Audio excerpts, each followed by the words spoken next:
This is the Daily Tech News for Wednesday, March 26, 2025. We tell you what you need to know, follow up on the context of those stories, and help each other understand. Today, Victoria Song tells us about watching international TV and then something from you. I'm Jenn Cutter. I'm Huyen Dao. Let's start with what you need to know with the big story. Amazon announced a new AI feature Wednesday called Interest, adding the ability to use personalized shopping prompts, quote, in everyday language. This can include price limits and preferences and obviously interests to send the AI off to do the searching work for you. The new feature will continually scan Amazon to notify you of any new products or restocks or even deals related to your interests. Currently, Interest is only available to a small number of US-based customers within the US-based iOS and Android apps, but will roll out across the US in the coming months. Interest joins the more widely available Amazon AI tools, like the review summaries, the AI-generated product information, and the AI shopping assistant Rufus. So, when have you used any of these AI tools or caught them in the wild? I have actually. So I'm a bit of a research nerd when it comes to anything that I'm buying, kind of like exhaustively so, to my husband's regret. So I have used the AI review summaries a lot on Amazon. Like, I think that's just one thing that can be hard because I think all of us who are very diligent shoppers like to know what other shoppers have to do. So the AI summaries, I actually do feel have been extremely useful just to kind of give you like a temperature and give you like the broad swath of things. So it kind of saves you time. So I actually would be I'm interested in interests, to be perfectly frank. So what about you, Jenn? Being in Canada and also being the weirdo who doesn't use the apps, I have seen the AI review summaries. And unfortunately, I've seen the product information, which has been incorrect. Now, I do know that is also the problem of the seller, not double checking some stuff. But yeah, I needed a particular kind of light in a particular kind of style. And the AI summary was wrong. But thankfully, reviews had pointed out the correct thing. Like, my favorite thing, like, because I'm in Canada, I get bilingual reviews. And often if there's no reviews in Canada, it will pull from other countries, which is kind of nice. And the AI summaries do hopefully save me from having to translate a lot of stuff. And I don't know which would be more accurate at this point, the AI summary translation or if I hit like an actual translation app. Oh, wow. I never really thought about it from that perspective as well. I mean, obviously being American inserts kind of stereotype about Americans and non-English languages, but that makes a lot of sense too, kind of being able to collate that information for you. I like that a lot. Like, I think that's one of those unexpected benefits of AI. And I think interest is actually super interesting. I want to say interest is interesting.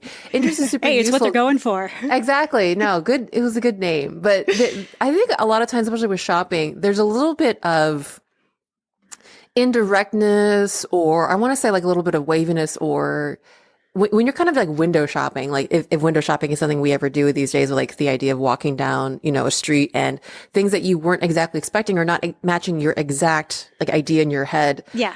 Yeah. There's a little bit of like impreciseness or discovery that happens that is really hard with direct searches. I mean, to some extent, you do get often even in Amazon, like some adjacent results, but I like the idea of interest being something a little more broader than that, where the intention is to, use that everyday language, which can be like a little more imprecise, but that maybe that helps you in that window shopping, especially if you're looking for something you're not sure the exact model, brand, or something that you want. I like that little bit of not impreciseness, but maybe like wiggle room for the engine to serve you something that maybe you didn't expect, but you really wanted. I don't know. Yeah, I'm very curious to find out the merchant point of view on this. Is this going to be something you're going to have to pay for to be pushed to, say, more people? Oh no, SEO within Amazon. I know. I always sound like such an AI doomer, but like these are the things I worry about. It's like, okay, is this an organic thing or is this a paid thing? And will they differentiate? Hopefully. It just goes to show you that the more we advance in any technology, the more we stay the same, like net neutrality, SEO, all these kind of things, even in like the microcosm of just shopping on Amazon, we can recreate these things for better or worse. Yeah, because like Google has their vision match tool that started on mobile in like early March, where you can just describe a piece of clothing. And I was like, I would have loved to have been able to test that because I do not have access to it. And it's just like, okay, if I describe something impossible, is it going to tell me it exists? Or is it actually going to try to find something reasonable? But let's be honest, it's still early days for a lot of this stuff. These things are just launching. But I am looking forward to people better at shopping than me to test this all out and report back. Same. I think if anything, we joke about AI, but I mean, this could save time and find you something delightful that I guess you weren't expecting. So yeah, I'm all for it too. At least we'll see how it shakes out. Well, DTNS is made possible by you, the listener. Thanks to Aaron Sturr, Ken Hayes, Philip Shane, and welcome new patron, Lee. Yay! Great to have you. So, there's more we need to know today. Let's get to the briefs.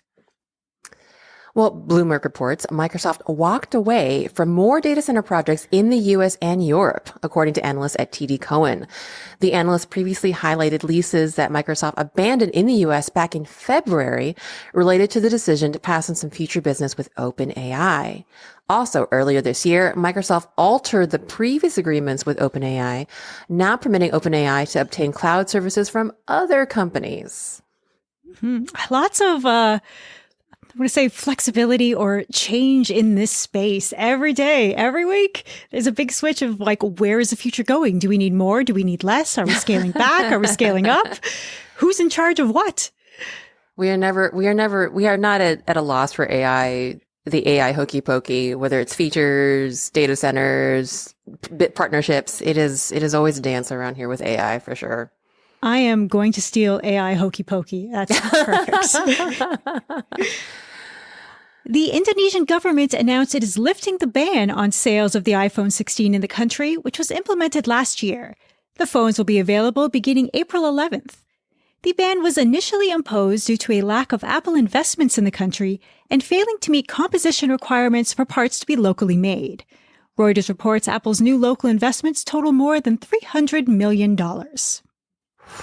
Well, I mean, I guess that's good on Indonesia for promoting, local investments, but wow.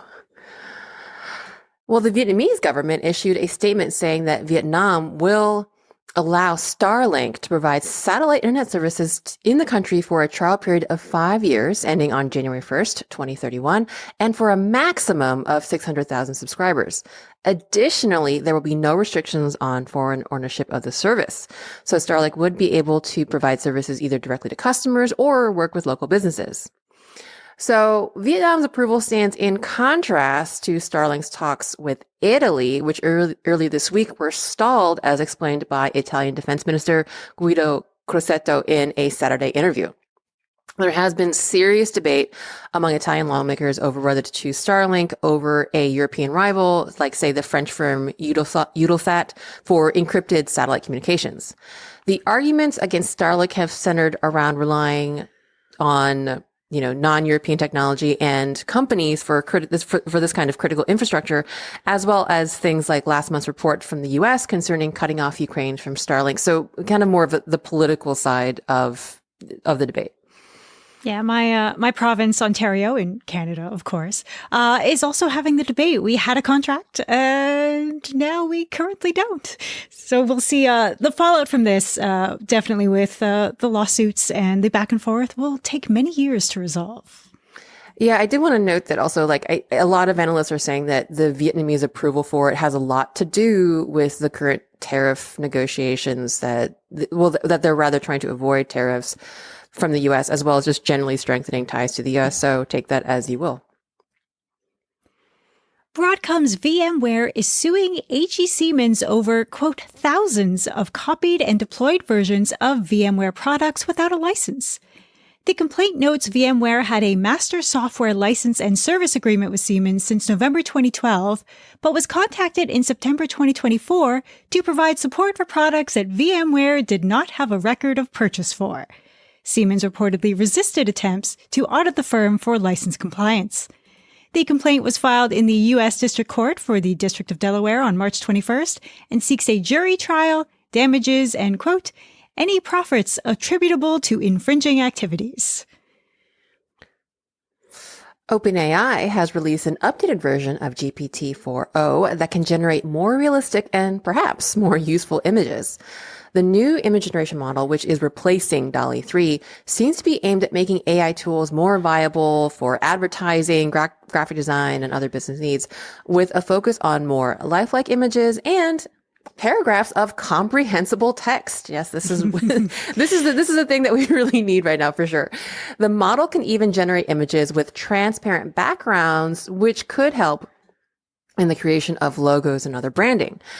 Now, the improvement to the model is attributed to a process utilizing around 100 human trainers who labeled AI-generated images for the typical flaws, things like typos and we'll call them unusual faces or hands, maybe too many fingers, things like that. These labeled images were then used as training data for the new model in a process referred to as reinforcement learning from human feedback, or RLHF. This process actually helped further refine models after their initial training. The new model was also specifically trained to follow human directions more closely to improve accuracy. And this new image generation model is currently available to ChatGPT Free, Plus, Team, and Pro users. Well, amazingly, just before the show, Amos sent me a test model of a hockey player in a room, which did, in fact, have the correct number of fingers. But there was a picture in the background of another hockey player that I will politely say was malformed.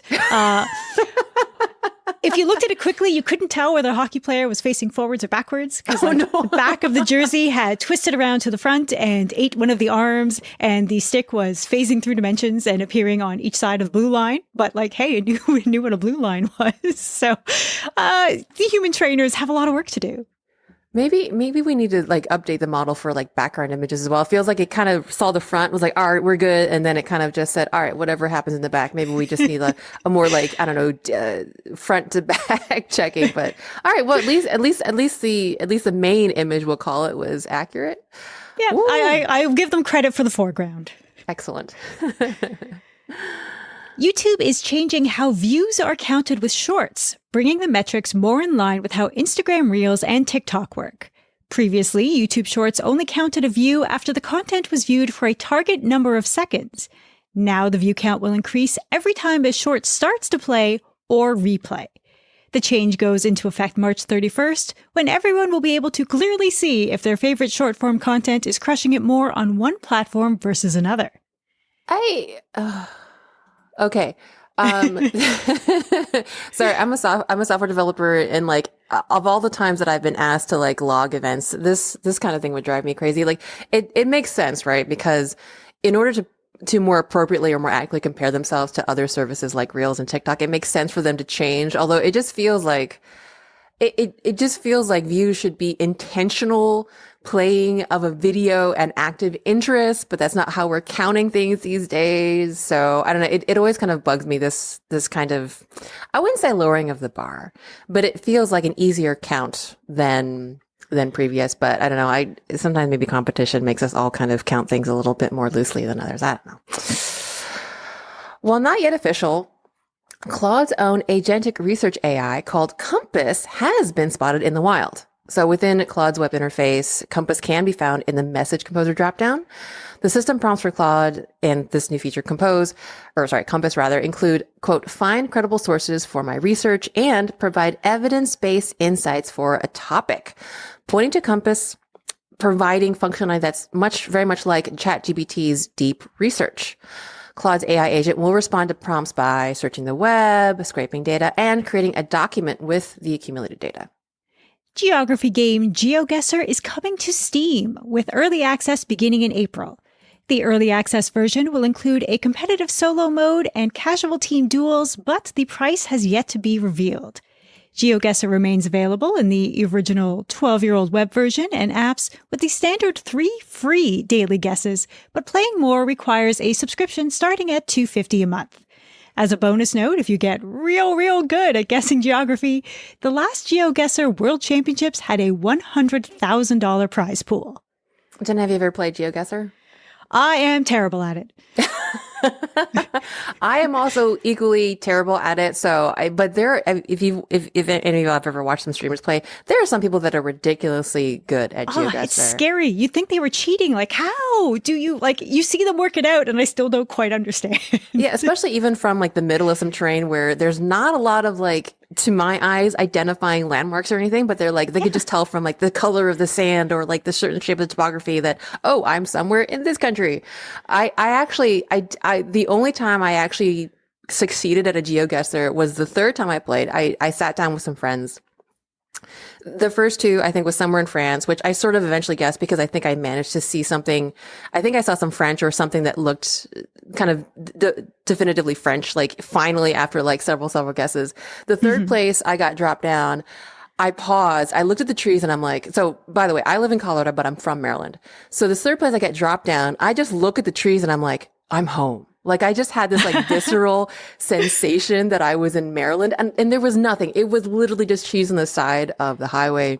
I start turning around and I'm like, I'm home. And it was like probably the only time that I've ever actually correctly guessed GeoGuessr within like some reasonable amount is because it actually dropped me about like 10 miles from my house. Yeah, so well, still, you figured it out from the context clues as opposed to I've shown half of a broken, what I think was a light post. And I'm like, yeah, I got nothing. That's just luck. That's just luck. I mean, that was just luck, but I don't know. It's amazing how good some people really are. Well, those are the essentials for today. Let's dive a little deeper in the ongoing stories and follow up. There are more streaming TV options than ever, and a whole new world of shows is available from all over the planet. Tom sat down to talk to Compare Notes with Victoria Song from The Verge about how they stream K-dramas and more. I was very pleased that you were willing to take some time to chat with me about K-dramas, and it seems like you were even more excited than I am. Oh, yeah. So my spouse is not the biggest K-drama fan. Like, he'll watch some with me, but only if they're really dark. So for all my other K-dramas, like I don't have very many people to talk to about it. So, yeah. Well, I don't know about you. For us, probably the majority of them used to come from Viki. It's a Rakuten streaming service. But these days, it seems like more are showing up at other places, Netflix, Disney Plus, Amazon Prime. Where do you end up watching them the most? So I'm weird. I grew up with watching K-dramas, so I kind of flit back and forth between watching what's really popular, and if it's what's really popular, there's a really great chance that it's just going to be on Netflix these days, which is wild, absolutely insane. And then, or like Hulu. Sometimes, like you said, Disney Plus, really shocking, actually, the amount that you can find on traditional streaming platforms. But if I want to watch a not historical, because that is a genre, but like something that I watched when I was a kid, and I want to go back to that, I generally go to Viki. And then there's also just the fact that I also enjoy watching Korean variety shows. And sometimes...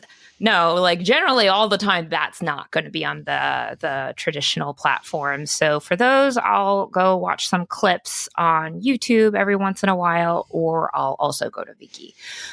Or I might have to go to a shadier site. I think Drama Cool is the one that I use most frequently to find my variety shows. Trying to watch one called Kong Kong Pot Pot.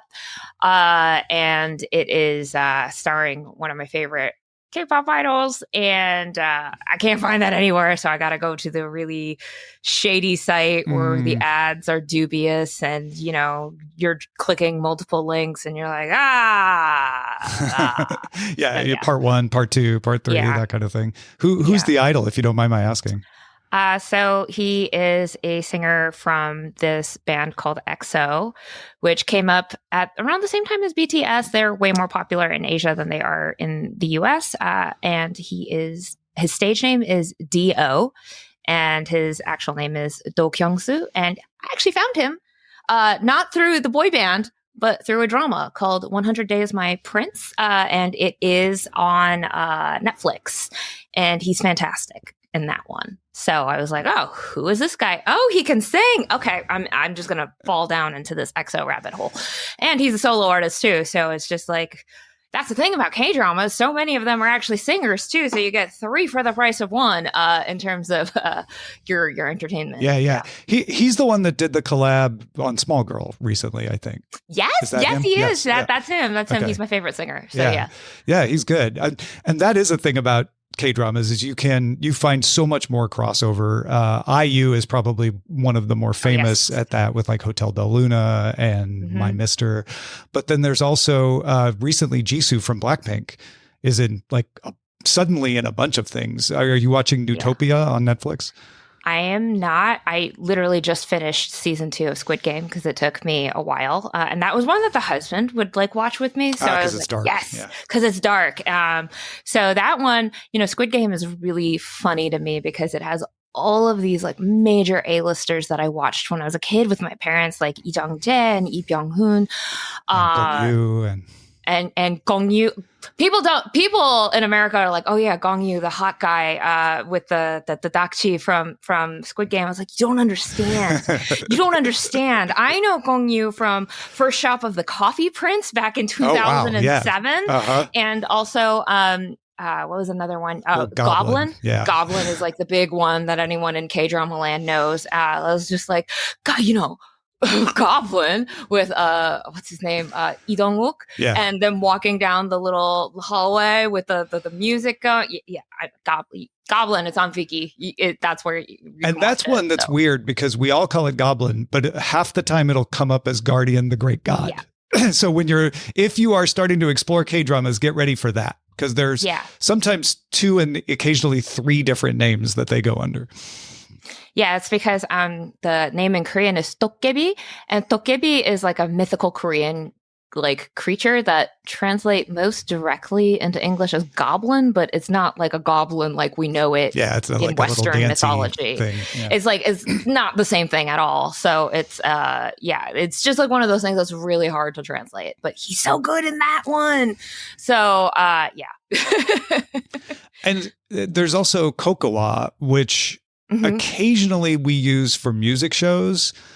Even though they're on Viki, sometimes they don't show up on Viki on time or Viki cuts them off or something like that. Because Kokowa feeds a lot of stuff into Viki. Viki has a partnership with them. Do you ever end up using that? I've used it a couple of times, but I just find the selection for at least the stuff I'm trying to watch is not that more great. Limited. Yeah. And, Viki, you can also watch, I believe you can also watch other non-K-drama stuff like J-dramas and C-dramas. And, a while back, I just got super nostalgic for all 40,000 versions of Hanayori Dango or Boys Over Flowers because every country in Asia has their own version of it.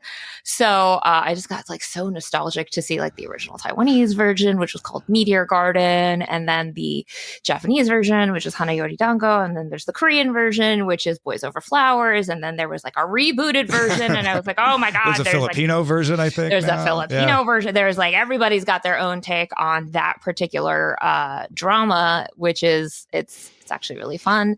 And then it was sad, but the original actress from Meteor Garden who played the main character, she died recently. So I was like, oh no, I want to. Yeah, so I do a lot of rewatching of stuff from the old days, and then also watching newer stuff. I do a lot of K-drama watching. There's just so much of it. Meteor Garden was how we got into watching Asian dramas in general. Oh wow! It was Eileen, my wife, was watching that, and that's how we ended up using Viki. And then I watched My Love from the Star, and then it was Hotel Del Luna, and then off to the races. And we started watching everything.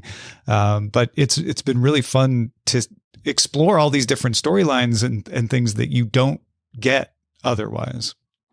Yeah, and it's so funny because it's sort of like British TV, that they're mostly miniseries. They're very rarely are you going to get a second season. So I kind of enjoy that in the sense that you don't get bogged down. Yeah, There's you not get a whole complete lot story. to wait. Yeah. You get a complete story. Every once in a while, you'll get a second season, but even then, it's not guaranteed to be like the same cast. Like I loved Strong Girl de Bong Soon, and I didn't watch the second season because I was like, oh, you're not having my people's back. It but was then more I like a found out, spin-off than a second season. Yeah. it was like a spin-off, and then I found out they were in it for one scene, so I went to YouTube. I'm like, I'm gonna watch. You just watch that one scene.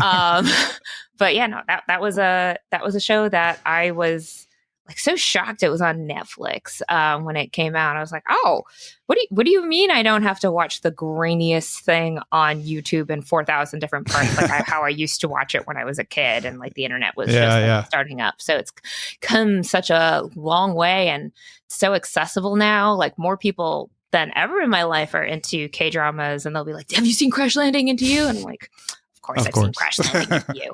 But that sort of stuff. Yeah. Yeah. No, it is interesting. And I would also recommend to people, like, look up things on YouTube. Sometimes you'll get whole shows, like SBS and KBS will often just put whole shows up.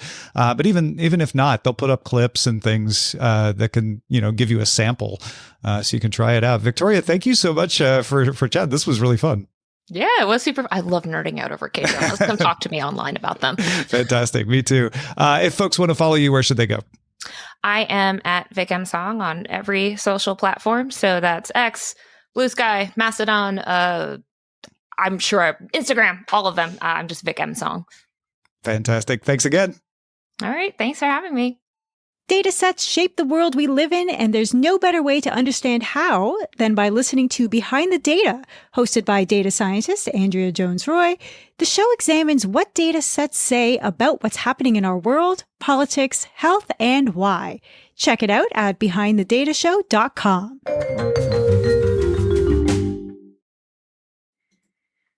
We end every episode of DTNS with some shared wisdom. Today, Brian McGilligan is helping us understand.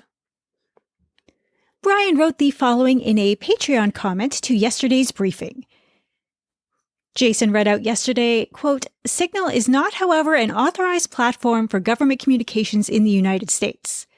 Brian continues, however, according to testimony from Director of the CIA John Ratcliffe, not only is this not true, upon coming into office, he was handed a phone by his security staff with Signal installed on it and was permitted to use it, among other officials, for discussions. The caveat is that any decisions made through the discussions via Signal had to be communicated/documented through other official channels. It seems that last year, according to Reuters, the government encouraged employees to move to Signal or even iMessage over open and unencrypted text messages. So Tom provided some clarification. There's a lot of high feelings about the story and a lot of room for misinterpretation because of the complicated nature of government communications. Jason wasn't wrong to say that Signal wasn't authorized for communication in this case, but the way he phrased it left it open to be interpreted the wrong way. A better, more precise way would say the DoD prohibits use of Signal and most other messaging platforms for the transmission of non-public information. The details are spelled out in this memo, and it's very long like that. I'm not going to read out loud, I'm guessing. But yeah, this is like the DoD does have a memo very specifically on use of unclassified mobile applications in Department of Defense, in DoD uses. And yeah, I just want to make note that in the linked memorandum for senior Pentagon leadership that Tom mentioned, it's hard because it does make use of, say, what are managed apps, which is, if you've worked at a big enterprise, a lot of times the enterprise will have an entire system for managing, certain, especially like high, like critical and also high security apps. There's an entire system that manages this device installation, the software updates and things like that. The memo does also mention unmanaged apps, which are apps that are not controlled by this kind of central system. That doesn't necessarily mean that they're not allowed. And often they are for, personal use, but there is very specifically, just to be clear, and again, just to be extra clear, this is very specifically for the DoD. It really does, it specifically mentions as part of, the unmanaged applications that you cannot communicate non-public DoD information, it very specifically mentions chat messaging apps or chat and messaging apps and Signal by name. So just to be super, super clear about what the wording of things are in this DoD document. Thanks to Victoria Song and Brian for contributing to today's show. And thank you for being along for Daily Tech News Show. The show is made possible by our patrons at patreon.com/DTNS. DTNS has a live version called DTNS Live on YouTube and Twitch. Find details on that and more at dailytechnewsshow.com. Talk to you tomorrow.